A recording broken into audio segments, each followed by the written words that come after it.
दोस्तों, आज की हमारी मूवी का नाम है अमू, जो कि एक दमदार थ्रिलर ड्रामा मूवी है। इस मूवी में आप देखेंगे कि एक लड़की की शादी एक पुलिस वाले से हो जाती है। शुरू में वो दोनों बहुत ही प्यार से रहते हैं, लेकिन धीरे धीरे वो पुलिस वाला अपना रंग दिखाना शुरू कर देता है और उस लड़की पर इतना अत्याचार करता है कि वो लड़की भी अपने पति से पीछा छुड़ाने के लिए नए नए प्लान बनाती है। मूवी इंटरेस्टिंग होने वाली है, सो एंड तक बने रहना।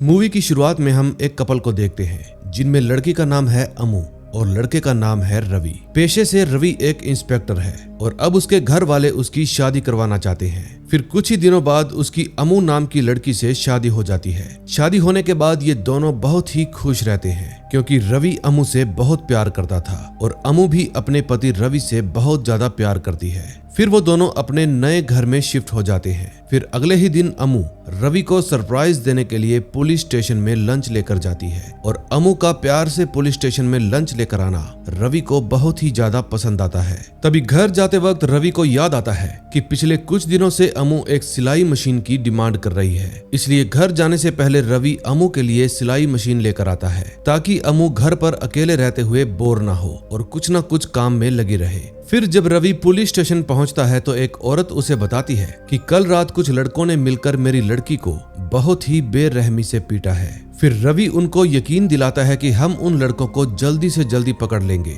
और आगे से आपकी बेटी के साथ कभी भी ऐसा कुछ नहीं होगा। फिर उस लड़की की हालत देखकर रवि अपने सभी टीम मेंबर्स को कहता है कि नाइट ड्यूटी की पेट्रोलिंग को बढ़ा दो और जिस किसी पर भी शक हो उसे तुरंत उठाकर पुलिस स्टेशन में ले आओ। दूसरी तरफ अमू की पड़ोसी लीनी उससे मिलने के लिए आती है और सिलाई मशीन को देखकर कहती है कि तुम्हारा हस्बैंड तो तुमसे बहुत प्यार करता है, क्योंकि उसने तुम्हारे एक बार कहने पर ही तुम्हें सिलाई मशीन ला कर दे दी। तभी अमू के पास उसके पति रवि का फोन आता है और वो थोड़ा गुस्से में कहता है कि तुम कहाँ मर गई, आज मेरा लंच कहाँ है। फिर अमू कहती है कि आज तो आपने मुझे कहा ही नहीं था कि तुम मेरे लिए लंच लेकर आना, इसलिए मैं आज आपके लिए लंच लेकर नहीं आई। फिर रवि कहता है तो क्या आज मैं भूखा मरूं? हर छोटी छोटी बात क्या अब मुझे तुम्हें बतानी पड़ेगी? ये बात सुनने के बाद अमू रवि के लिए लंच बनाकर पुलिस स्टेशन पहुंच जाती है। फिर रवि अमू को कहता है कि मैंने तुम्हें सिलाई मशीन क्या दिला दी, तुम मेरे लिए लंच लाना ही भूल गई। फिर रवि लंच करने से मना कर देता है और अमू को ताना देते हुए कहता है कि प्लीज मुझे माफ कर दो, मेरी वजह से आज तुम्हें बहुत परेशानी हुई होगी, क्योंकि तुम मेरे लिए लंच जो लेकर आई हो, लंच लाकर तुमने मुझ पर बहुत बड़ा एहसान किया है। फिर अमू कहती है कि मुझे नहीं पता था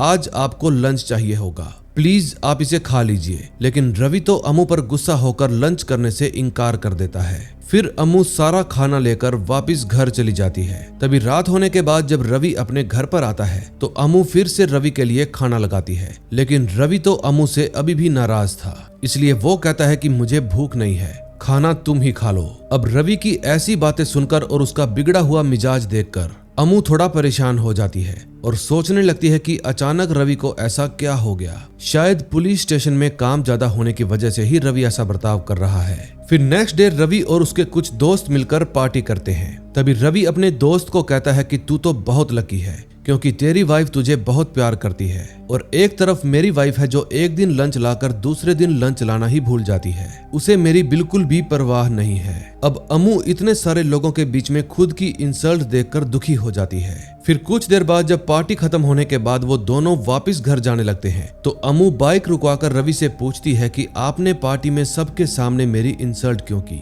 रवि कहता है अरे अमू, ये सब तो बस एक मजाक था, इन सब बातों को दिल पर मत लिया करो। लेकिन अमू कहती है कि आपको पता भी है कि हर वक्त आपके बारे में ही सोचती रहती हूँ मैं, आपको क्या पसंद है और क्या पसंद नहीं है सबका ध्यान रखती हूँ मैं, लेकिन क्या आपने कभी मेरे बारे में सोचा? फिर रवि बाइक पर बैठकर कहता है कि तुम मुझसे बहस मत करो, फटाफट बैठो बाइक पर और चलो घर। लेकिन अमू कहती है कि इस बात का जवाब लेने के बाद ही मैं यहाँ से जाऊंगी, क्या आप मुझे बताओगे कि आप इतना कैसे बदल गए? अब ये नाटक देखकर रवि अमू को यहीं पर छोड़कर अकेले ही घर चला जाता है। फिर जब अमू पैदल ही घर पहुंचती है तो रवि अमू से कहने लगता है कि अब तो तुम्हारी अकल ठिकाने आ ही गई होगी।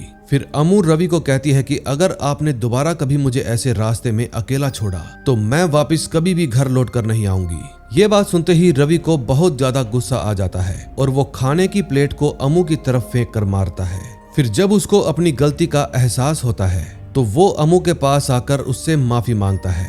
अब अमू भी रवि के इस बिहेव को देखकर समझ नहीं पाती कि इतनी जल्दी उसका पति बदल कैसे गया, क्योंकि अब तो उसको विश्वास ही नहीं हो रहा था कि क्या ये वही आदमी है जिससे उसने शादी की थी। फिर अगले दिन रवि अमू के साथ उसके घर पर जाता है, क्योंकि वो अमू के माँ बाप को शादी में जो खर्च हुआ था उसके लिए कुछ पैसे देने के लिए आया था। फिर जब अमू अपनी माँ से मिलती है तो वो रोते हुए कहती है कि आपने इतनी जल्दी मेरी शादी क्यों कर दी, शायद मुझे शादी ही नहीं करनी चाहिए थी, मैं यहाँ तुम्हारे पास ही ठीक थी। अमू की ये बातें रवि भी सुन लेता है और गुस्से में आकर वहाँ से जाने लगता है, लेकिन अमू रवि को जाने से रोकती है, क्योंकि अगर रवि बिना किसी को बताए वहाँ से चला गया तो अमू के माँ बाप क्या सोचेंगे। फिर वो रवि को रोकने के लिए उसकी बाइक की चाबी निकाल लेती है और ये सब देखकर रवि बिना सोचे समझे अमू को एक थप्पड़ जड़ देता है। और फिर जैसे ही अमू वहां से जाने लगती है तो रवि अमू को रोककर उससे सॉरी मांगता है और कहता है प्लीज मुझे माफ कर दो, मैं तुम्हें मारना नहीं चाहता था, बस गुस्से में मेरा हाथ उठ गया।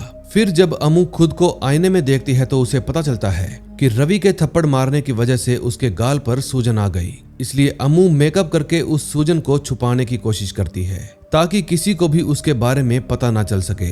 फिर थोड़ी देर बाद वो सभी लोग मंदिर में जाते हैं। मंदिर में जब अमू अपनी माँ के साथ अकेली थी तो अमू अपनी माँ को कहती है कि माँ, रवि ने आज मुझ पर हाथ उठाया।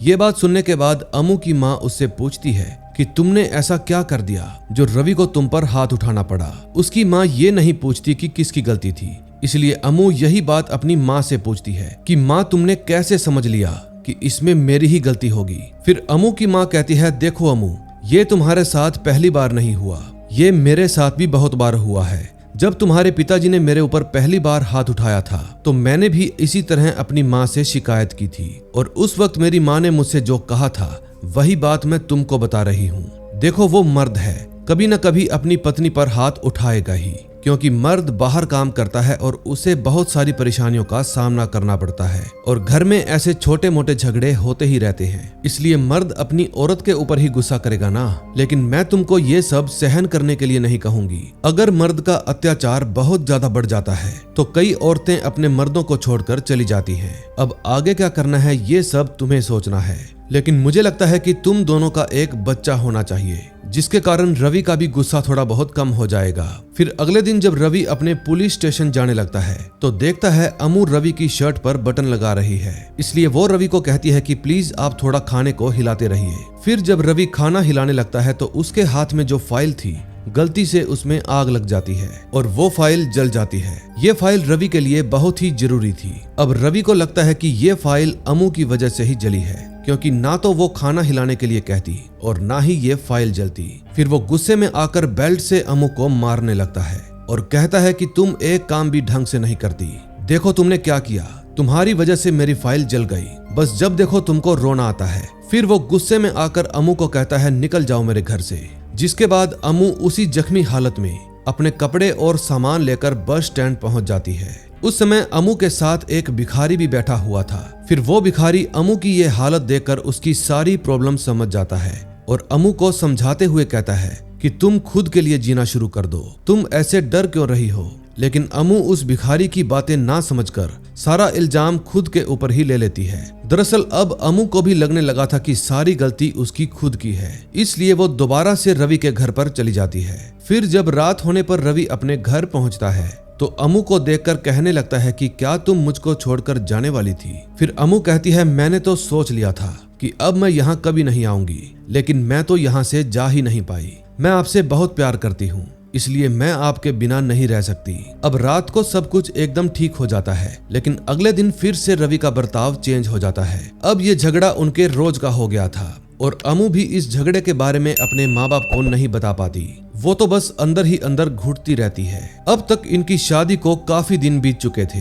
अब रवि को अमू से एक बच्चा चाहिए था, लेकिन अमू को तो ये भी नहीं पता था कि ये दोनों कब तक एक दूसरे के साथ रह पाएंगे, इसलिए अमू अभी कोई भी बेबी नहीं चाहती थी। अब बच्चे को लेकर भी इन दोनों के बीच में काफी सारी प्रॉब्लम क्रिएट हो जाती है। कहीं ना कहीं रवि के दिमाग में शक हो जाता है कि जरूर अमू किसी के बहकावे में आ गई है, इसलिए वो अपने घर में एक रिकॉर्डिंग डिवाइस छुपा देता है ताकि वो अमू की सारी बातें सुन सके। फिर कुछ दिनों बाद जब अमू डॉक्टर के पास जाती है तो उसे पता चलता है कि वो प्रेग्नेंट हो चुकी है। लेकिन वो डॉक्टर को रवि को ये बात बताने से मना कर देती है। फिर जब डॉक्टर रवि से मिलती है तो कह देती है कि अमू की हालत अभी कंसीव करने की नहीं है, इसलिए तुम्हें अमू को कुछ और समय देना चाहिए। लेकिन ये बात सुनकर रवि को बहुत गुस्सा आ जाता है, क्योंकि वो बहुत टाइम से बच्चे के लिए कोशिश कर रहा था और इसी वजह से घर आकर रवि अमू को बहुत बुरे तरीके से मारता है।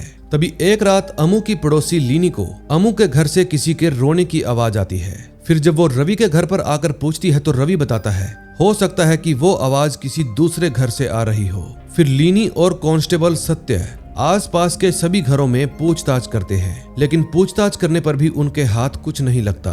फिर नेक्स्ट डे जब वो दोबारा से रवि के घर पर आते हैं तो अमू से पूछते हैं कि प्लीज हमें बताओ कि कल रात जो रोने की आवाज आ रही थी वो तुम्हारी ही थी ना।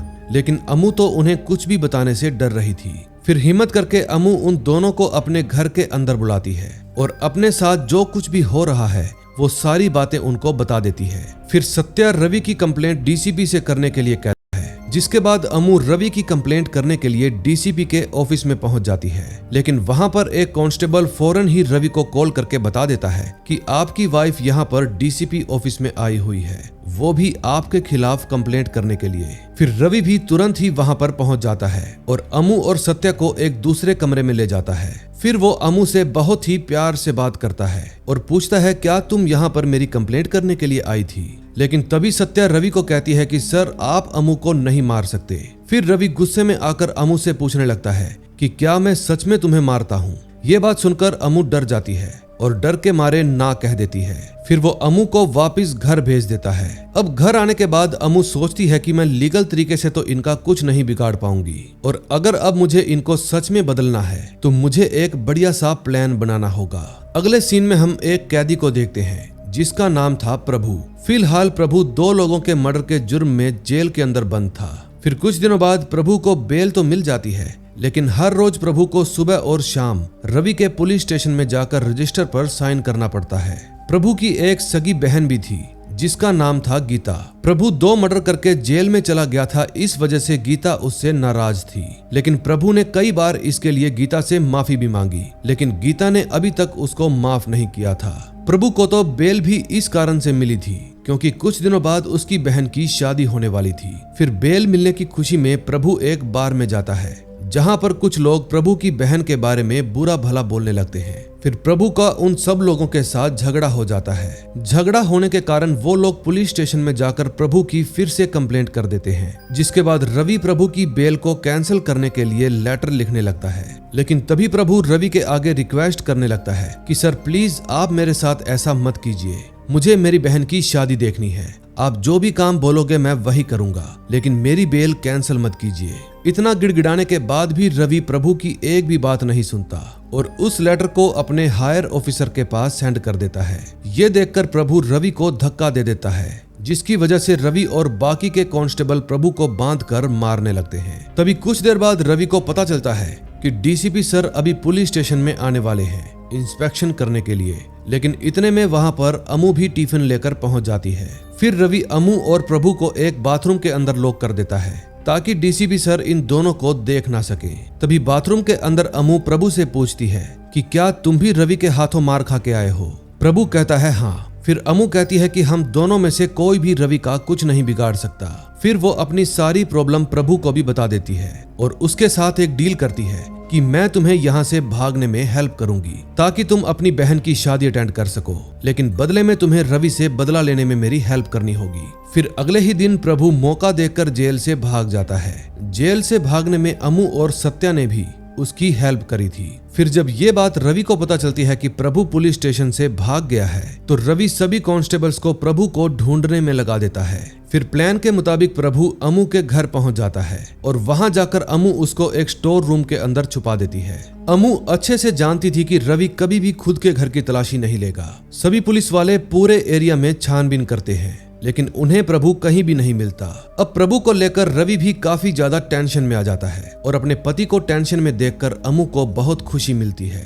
फिर जब प्रभु के मिसिंग होने की खबर प्रभु के जानने वाले लोगों को पता चलती है तो वो सभी लोग पुलिस स्टेशन के बाहर आकर धरना देने लगते हैं, क्योंकि प्रभु हर रोज पुलिस स्टेशन में साइन करने के लिए आया करता था, लेकिन अब तक वो घर नहीं पहुंचा। इसलिए सबको लग रहा था कि हो ना हो पुलिस वालों ने प्रभु को कहीं गायब कर दिया है। फिर ये खबर आग की तरह फैल जाती है और डीसीपी साहब के पास पहुंच जाती है। फिर वो भी तुरंत पुलिस स्टेशन में पहुंच जाते हैं और रवि को कहते हैं, देखो रवि, कुछ दिनों में प्रभु की बहन गीता की शादी होने वाली है। अब तुम्हारे पास सिर्फ एक ही मौका है प्रभु को पकड़ने का, क्योंकि वो अपनी बहन की शादी में जरूर आएगा और मौका देखकर तुम उसको वहीं पर धर दबोचना। लेकिन अगर तुम उसको पकड़ने में नाकामयाब हुए तो मैं तुम्हें सस्पेंड कर दूंगा। अब प्रभु के ना मिलने पर प्रभु की बहन गीता भी धरने पर आकर बैठ जाती है और जब ये बात प्रभु को पता चलती है कि मेरी बहन मेरे लिए धरने पर आकर बैठी है तो वो बहुत ही ज्यादा खुश हो जाता है, क्योंकि अब उसे लग रहा था कि शायद उसकी बहन ने उसे माफ कर दिया है। फिर अमू प्रभु को कहती है कि प्रभु, हम इस खेल को यहीं पर खत्म कर देते हैं। कल तुम डीसीपी के पास जाकर सरेंडर हो जाओ, क्योंकि इससे तुम्हें अपनी बहन की शादी में जाने का मौका मिल जाएगा। मैं अपने फायदे के लिए तुमको यहाँ पर और रहने के लिए नहीं कहूंगी। मेरा क्या है, मैं किसी भी तरह रवि का टॉर्चर झेल लूंगी। प्लीज प्रभु तुम जाओ। और ऐसा कहकर अमू उसको वहां से भेज देती है। लेकिन कुछ देर बाद प्रभु खुद ही अमू के पास आ जाता है और कहता है कि आपने तो मेरी हेल्प कर दी, लेकिन अब मेरा भी फर्ज बनता है कि मैं आपकी हेल्प करूं। जब तक आपकी भी प्रॉब्लम सॉल्व नहीं हो जाती तब तक मैं यहाँ से नहीं जाऊंगा। फिर कुछ समय बाद पुलिस स्टेशन के बाहर ही गीता की शादी हो जाती है और रवि काफी दिनों से इसी टाइम का इंतजार कर रहा था कि प्रभु गीता की शादी में जरूर आएगा, लेकिन प्रभु अपनी बहन की शादी में आता ही नहीं। अब रवि को भी पता था कि उसको सस्पेंड होने से कोई नहीं बचा सकता। फिर वो डर के मारे उस सीसीटीवी फुटेज को डिलीट करने लगता है जहां पर सभी पुलिस वालों ने मिलकर प्रभु को पीटा था, क्योंकि अगर ये सीसीटीवी फुटेज डीसीपी सर को मिल गई तो रवि के लिए एक और मुसीबत खड़ी हो जाएगी। इसीलिए रवि इस फुटेज को डिलीट करना चाहता था, लेकिन तभी वो देखता है कि उस दिन अमू प्रभु के साथ कुछ बात कर रही थी। ये देखने के बाद रवि को अमू पर शक हो जाता है और वो तुरंत ही अपना फोन लेकर अपने घर की ऑडियो सुनने लगता है। उस वक्त प्रभु अमू के ही घर पर था और प्रभु की आवाज रवि सुन लेता है। अब रवि को पता चल जाता है कि उसकी वाइफ ने ही प्रभु को जेल से भगाया है और भगाने के बाद उसके खुद के घर में ही छुपा दिया। फिर वो धरना खत्म करने के लिए एक प्लान बनाता है और प्लान के मुताबिक अपने कुछ आदमियों को धरने के बीच में शामिल कर देता है। फिर वो लोग जानबूझकर पुलिस वालों के ऊपर पत्थर फेंकने लगते हैं और इसी मौके का फायदा उठाकर सभी पुलिस वाले धरने पर बैठे लोगों को मारने पीटने लगते हैं। अब इस लड़ाई के दौरान पुलिस के जो आदमी इस धरने में शामिल हुए थे वो पुलिस स्टेशन में घुसकर वहां के सारे सीसीटीवी कैमरे फोड़ देते हैं। ये सारा का सारा प्लान रवि का ही था, ताकि अगर कोई उससे उस दिन के कैमरे की फुटेज मांगे तो वो बहाना बना सके कि धरने वाले लोगों ने पुलिस स्टेशन में घुसकर सभी सीसीटीवी कैमरे और डीवीआर तोड़ दिया और उसके अंदर जितनी भी फुटेज थी सारी की सारी डिलीट हो गई। फिर अपना ये प्लान कामयाब होने के बाद रवि अपने घर पर आता है और अमू से पूछता है कि बोलो प्रभु कहाँ पर है, मैंने घर में प्रभु की आवाज सुनी है। फिर अमू कहती है कि मुझे इस बारे में कुछ भी नहीं पता, प्लीज आप मुझे मत मारिए क्योंकि मैं प्रेग्नेंट हूँ। फिर रात को जब अमू सो रही थी तो उसको रवि की बातें याद आने लगती हैं और वो सोच में पड़ जाती है कि रवि को कैसे पता चला कि प्रभु इसी घर में छुपा हुआ है। फिर वो समझ जाती है कि जरूर उसने इस घर में कोई रिकॉर्डर छुपा रखा होगा और फिर वो उस डिवाइस को पूरे घर में ढूंढने लगती है। तभी कुछ देर ढूंढने के बाद अमू को वो डिवाइस मिल जाता है जिसको वो अपने ही पास रख लेती है। तभी नेक्स्ट डे रवि अमू के सामने आकर बैठ जाता है, लेकिन इस बार अमू रवि से बिल्कुल भी नहीं डरती, बल्कि उसकी आंखों में आंखें डालकर उसकी हर एक बात का जवाब देती है। फिर बातों बातों में उन दोनों के बीच में बहस हो जाती है और बहस बहस में रवि खुद ही बोल देता है कि मैंने तुम्हें बहुत मारा पीटा है, मैंने तुम्हें बहुत टॉर्चर किया, इसलिए जो तुमसे हो सकता है कर लो। लेकिन उसको इस बात का बिल्कुल भी पता नहीं था कि अमू ने रवि के ही डिवाइस से उसकी सारी बातें रिकॉर्ड कर ली है। फिर जब रवि डीसीपी सर के ऑफिस में पहुंचता है तो देखता है कि उससे पहले प्रभु ही वहां पर पहुंच गया। इतने में अमू भी अपनी कंप्लेंट लिखवाने के लिए डीसीपी सर के ऑफिस में पहुंच जाती है। फिर अमू को यहाँ पर देखकर रवि दोबारा से अमू के साथ प्यार से बातें करने लगता है और उसके सामने हाथ जोड़कर माफी भी मांगता है और कहता है कि प्लीज अमू मेरे साथ ऐसा मत करो, मेरा करियर बर्बाद हो जाएगा। फिर अमू कहती है कि मैंने भी तुमसे इसी तरह से हाथ जोड़कर रिक्वेस्ट की थी, लेकिन तुमने क्या किया। फिर वो बिना हिचकिचाहट के रवि की सारी करतूतों के बारे में डीएसपी साहब को बता देती है और जो बातें उसने रिकॉर्ड की थी वो भी सुना देती है। अब रवि की असलियत सबके सामने आ जाती है। जिसके बाद रवि को सस्पेंड कर दिया जाता है और जेल में भेज दिया जाता है। फिर अमू अपनी जिंदगी की नई शुरुआत करती है और वापिस से उसी बस स्टैंड पर जाती है जहां पर उसे वो भिखारी मिला था।